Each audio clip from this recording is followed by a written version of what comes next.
Hi everyone, welcome to our 17th mobility webinar on relocating to Tanzania. My name is Noshina Hussein. I have been a client account specialist at Relocation Africa since 2019. I started out my career at Walt Disney World's Animal Kingdom Resort in Orlando, Florida. And thereafter, I moved along to Delta Airlines, including KLM and Air France. And after that, I moved on to the corporate travel industry where I spent the majority of my working years. And eventually, I ended up at Relocation Africa. So, going back to the webinar, the format of this webinar will be as follows. I will talk through the various sections which will have accompanying slides. Today's topic deals with housing, schooling, and settling in Tanzania. We will cover topics including expat life, popular expat areas, average rental prices, leasing details, popular expat schools, and how utilities work. Tanzania is a developing East African country that is well known for its stable history and remarkable natural beauty.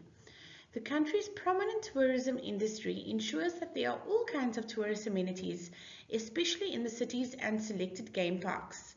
Most of the country is covered by a plateau where a large number of famous tourist attractions can be found, such as the savanna environment with its precious flora and fauna.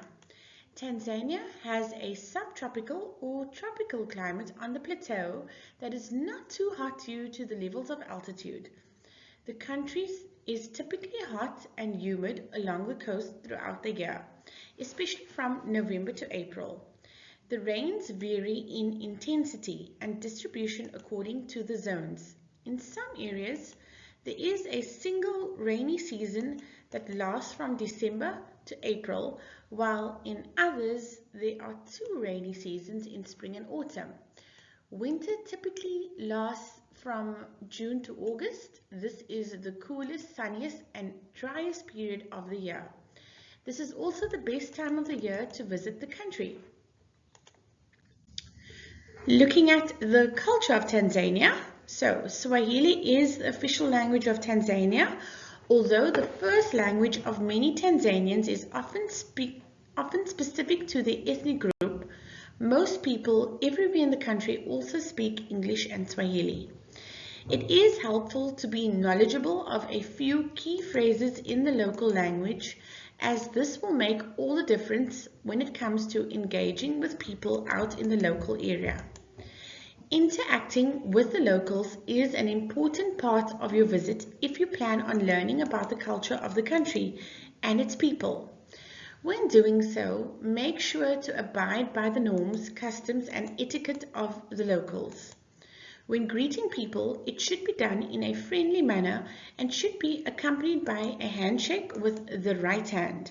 Tanzanians believe that your left hand has been used for toilet duties, so keep your right hand dominant when greeting, eating, and giving or receiving objects.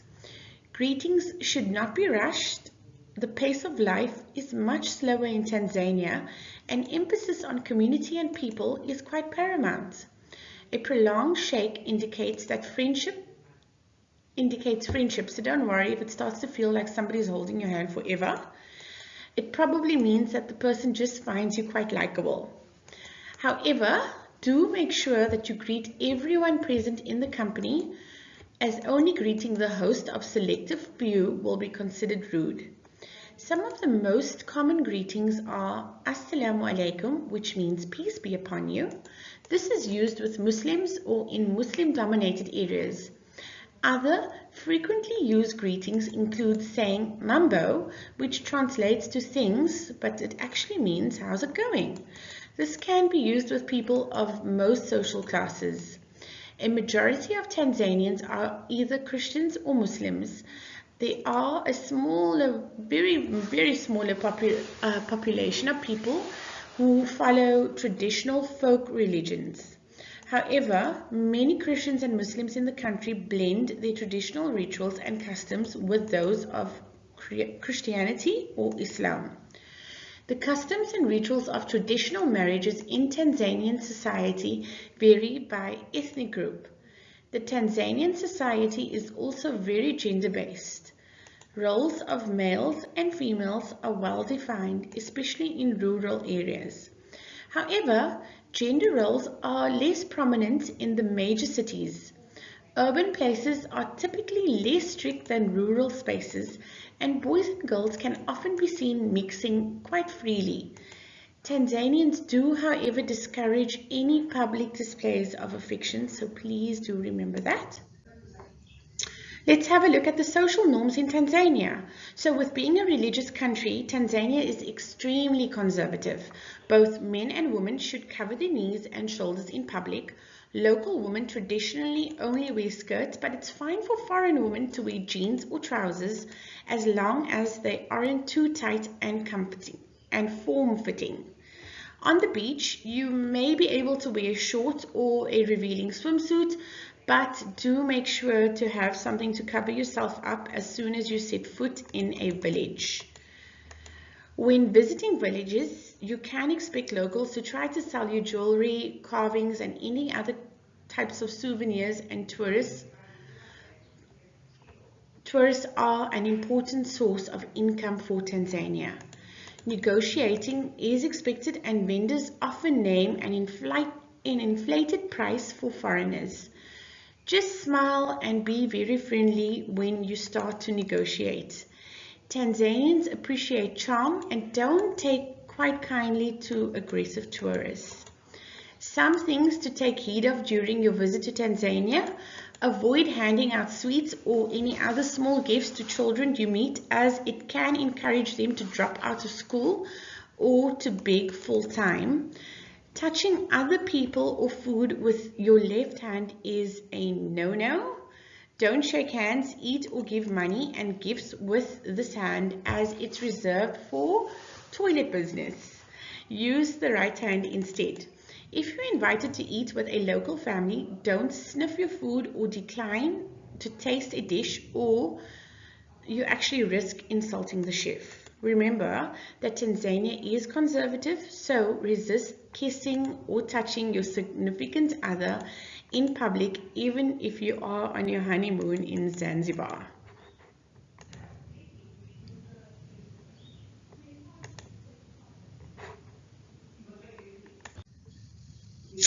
Now, looking on to safety and healthcare. So, with healthcare, there are quite a number of health hazards in Tanzania. Amongst the biggest threats are the mosquito-borne illness, such as malaria and dengue fever. These illnesses are particularly prevalent in rural areas.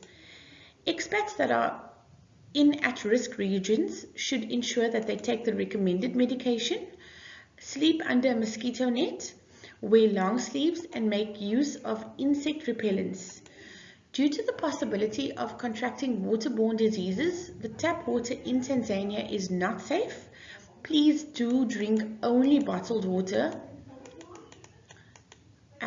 Now, looking at the public health care in Tanzania, medical assistance can be quite hard to find, especially in outside major cities.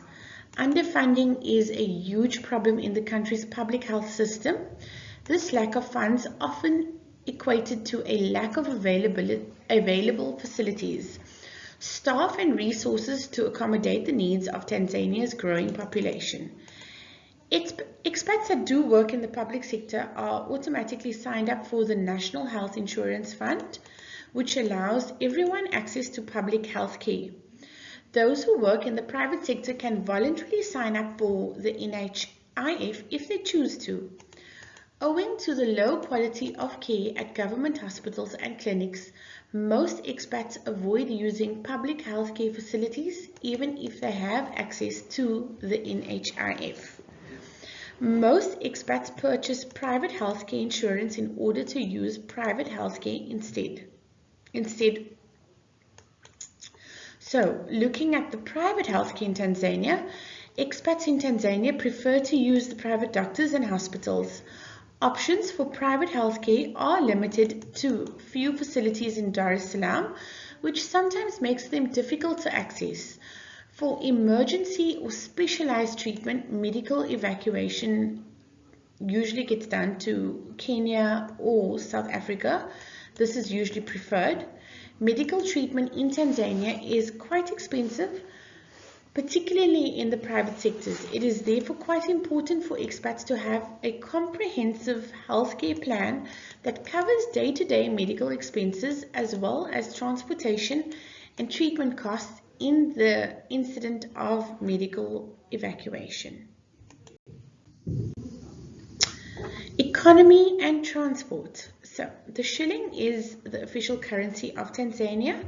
It replaced the East African shilling in 1966. Tanzania has had an average GDP growth rate of 5.5% over the decade. This was between 2012 and 2021. The country's impressive economic growth makes it one of the fastest growing economies in Africa as well as the world. The Tanzanian economy even managed to maintain quite a positive economic growth in 2020 when most of the economies of the world were faced with the recession due to the impact of COVID-19. Tanzania's main sectors of the economy that contribute towards its remarkable GDP, according to the data from the Bank of Tanzania, is agriculture, forestry, and fishing. The second and third largest sectors were industry and construction and services. Other contributing industries include manufacturing, mining, repairs, transport, as well as livestock. Looking at bank accounts, Tanzania is actually a primary cash economy. Some major hotels and businesses in the cities will accept credit cards. However, it's not quite common. Using a credit card or debit card in Tanzania can actually make you vulnerable to fraud, as numerous reports of US citizens falling victim to fraud through use of debit or credit cards have surfaced. It is therefore quite important that you exercise with caution when using the ATM or your debit or credit cards in Tanzania, and please leave the area if you do feel you are being watched.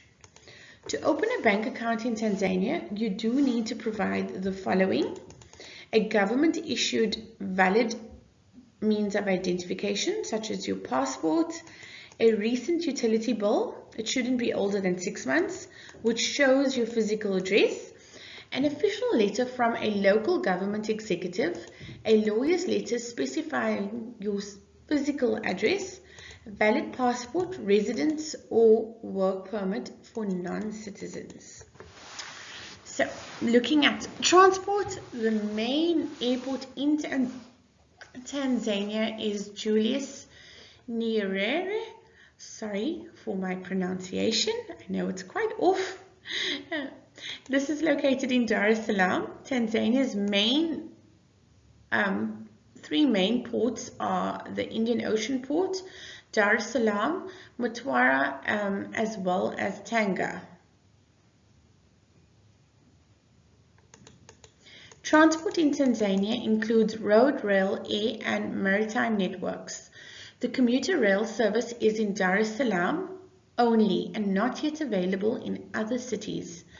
The Cairo-Cape Town Highway, Highway 4 in the Trans-African Highway network, runs between the northern town of Namanga on the Kenyan border and the Zambian border town of Tunduma in the southwest via Arusha, Dodoma, Iringa, and Mbeya. Again, I'm really sorry for the mispronunciation. I am trying my best. So, looking at our biannual housing surveys, each year we do conduct 2 housing surveys, and looking at this particular one, if we were looking at a 2-bedroom furnished place, a furnished apartment, the typical rental price would be $2,000 to $2,500 US. A 3-bedroom apartment ranges from $3,000 to $3,500 US. Then a 3-bedroom house could be anywhere between $3,000 to $4,000. A 4-bedroom house goes from $3,500 to $4,500, and then a 5-bedroom house is between $4,500 to $8,000 per month.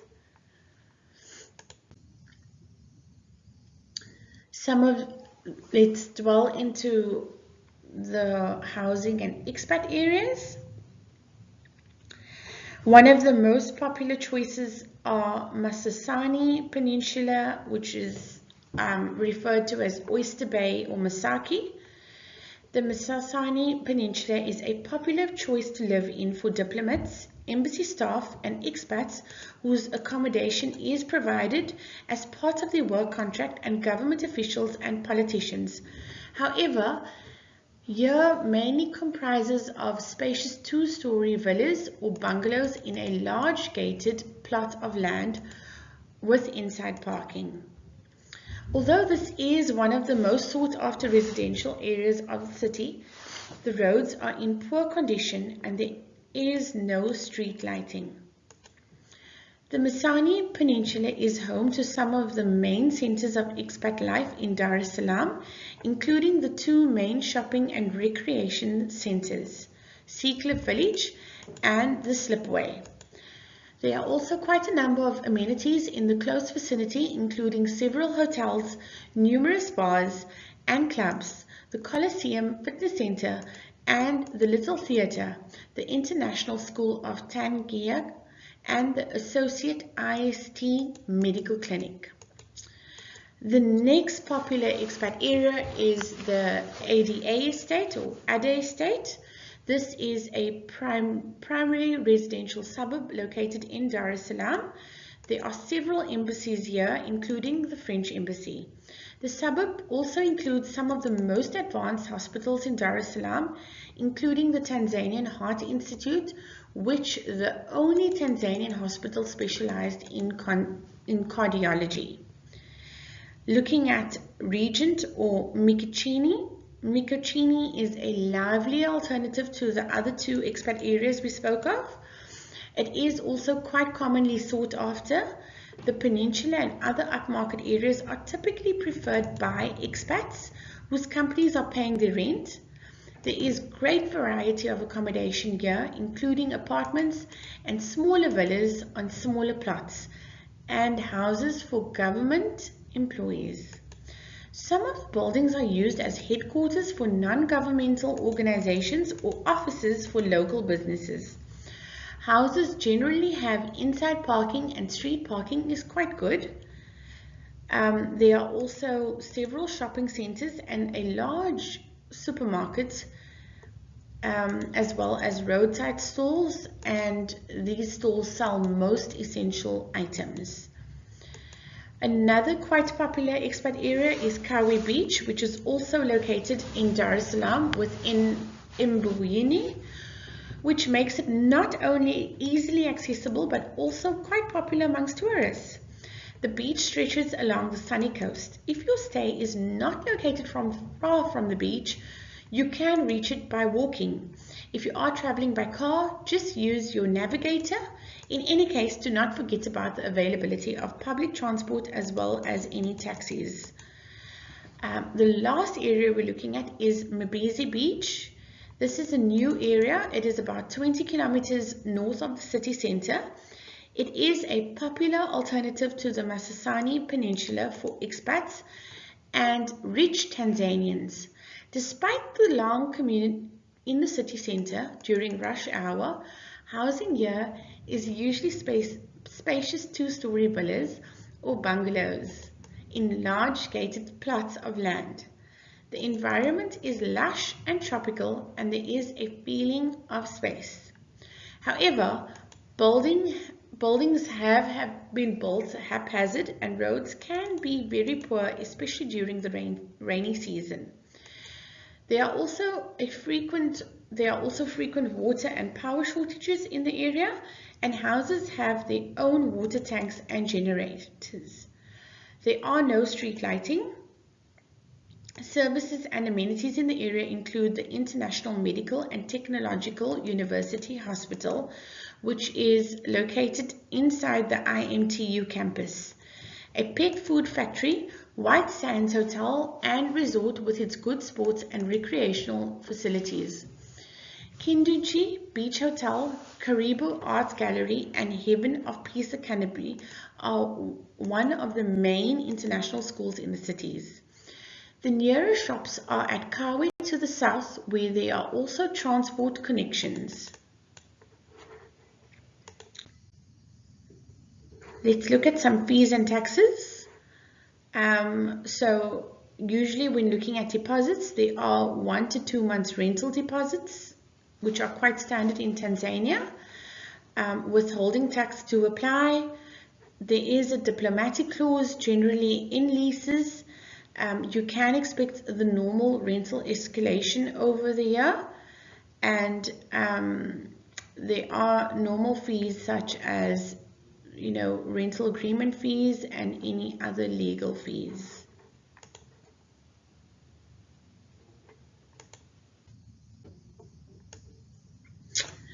Let's look at the services and utilities. So with electricity, believe it or not, only 24% of urban areas have access to electricity, while 7% of rural areas have it. Tanzania's electricity generation comes mostly from natural gas, which is about 48%, then followed by hydropower, which is 31%, petrol 18%, and then solar and biofuels are a mere 1%. Tanzania also imports their power from Uganda as well as Zambia and Kenya. With regards to water, a little over half of the population of Tanzania is estimated to have access to an improved water source. A stark contrast exists between the supply of water in urban areas in comparison to that of rural areas, as well as in the way that access is defined. For example, in rural areas, access means that households have to travel less than 1 kilometer to a protected drinking water source in the dry season. While it is known that access to water and sanitation is low in Tanzania, determining data on access is difficult because different definitions and sources are used, which results in significant discrepancies. Tap water is not safe to drink. Travelers are urged to only drink bottled water, as well as use bottled water for food preparation. Visitors are always advised to be careful when consuming raw foods, as they may not have been refrigerated and handled and may harbor unsafe bacteria. Looking at the internet access in Tanzania began in 1995. Within 5 years, 115,000 people were connected to the internet. Since then, there has been quite significant growth. I think nobody can actually live without the internet, and everywhere we go, we are constantly looking for Wi-Fi. So there's no surprise here at all. There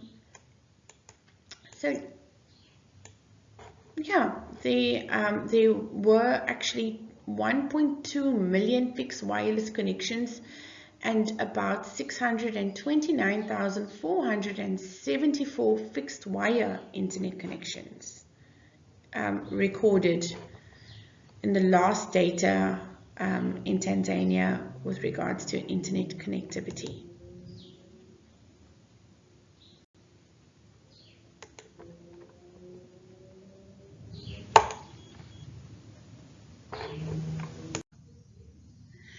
So, international schools. So, the first international school we're focusing on is the International School of Tanganyika, which was founded in 1963 in Dar es Salaam. The school is an IB World School that hosts the primary years, middle years, and diploma programs. IST operates on 2 campuses in desirable suburbs of Dar es Salaam, Tanzania. Then the next school we'll look at is the French School. The French School is located in Oyster Bay in Tanzania's capital city of Dar es Salaam. Oyster Bay is also known as Cocoa Beach and is an affluent neighborhood in Dar es Salaam, Tanzania. The next school is HOPAC, which is abbreviated for the Haven of Peace Academy. This is a private, fully accredited, non-profit international school located in Dar es Salaam. The school accommodates for students from preschool, age 3, and goes all the way through to grade 12. Classes are taught by licensed native English-speaking teachers based on an American and Tanzania philosophy and approach. HOPAC has proudly provided education from a Christian perspective since 1994. Braben is in Dar es Salaam as well. It's an international school, which is a co-ed school. They educate students from the tender age of 2 years old right up until the ripe age of 16. In key stages 1, 2, and 3, students follow an internationalized version of the national curriculum of England. Then in key stage 4, they embark on the Cambridge International Examinations, which is the IGCSE courses. The next school is DIS. This is the Dar es Salaam Independent School, and this was established in 1996 and is a Tanzanian English medium school which offers international education. They accommodate for students from kindergarten up until grade 13. The students and teachers are considered to be multicultural, though with a bias towards Tanzania and other African countries, which allows students to increase their understanding and respect for each other's cultures as well as their own.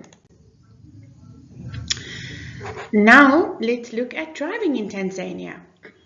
So, in order to attain a driver's license in Tanzania, you must have attended a recognized driving college and have been awarded a certificate. You need to be over the age of 18 for motor vehicles.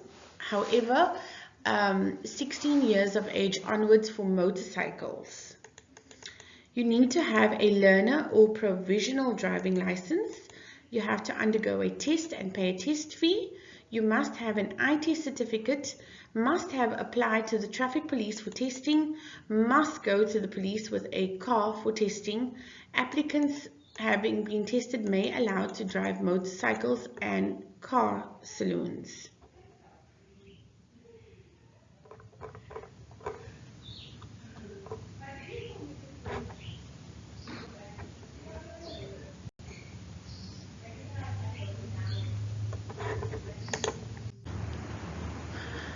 Let's look at business in Tanzania. Tanzania follows similar methods of conducting business as the rest of the international world, such as accounting, professionalism and ethics, business law and management. However, the cornerstone of all business transactions is networking and relationships. Building strong relationships is considered fundamental in any successful collaborations in Tanzania. It is not only the business deal that is given attention, but Tanzanians also put effort into getting to know the people within the companies and establishing relationships with them. Respect is of utmost importance in Tanzanian culture and society, and the same is true for any business environment as well. Oftentimes, business owners will have a close relationship with the parties with which they interact, such as with their suppliers and customers. These relationships are also maintained to ensure that business is always conducted in a manner that is fair and ethical.